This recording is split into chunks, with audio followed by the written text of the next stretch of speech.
Ayan ang aking juice for today. Healthy lang tayo. Ayan, dinagyan ko siya ng sliced apple. Tapos, nagyan ko rin siya ng slice na ganto, orange. Kasi, ang daming mga apple na masasayang na naman. So, meron ditong, I think, 2-3 pirasong apple na may konting sira na sa kabilang side. So, kinuha ko yung good part at in-slice ko.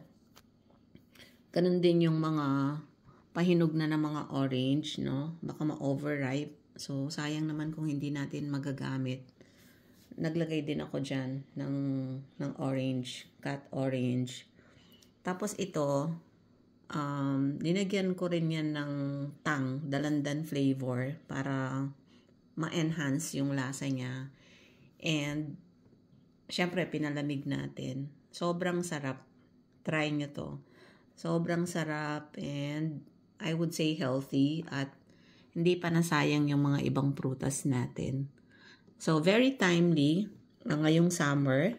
Kung gusto nyo dagdagan ng madaming ice, then okay na okay din, diba? At mas nakakatipid pag ginawa natin sa bahay. Kasi pag bumili ka sa mall ng mga fruit juice, isang baso lang, magkano na yon, no? 70 pesos or even more, depende sa size.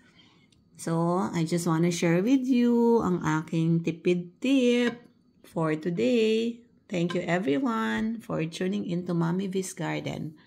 Bye everyone!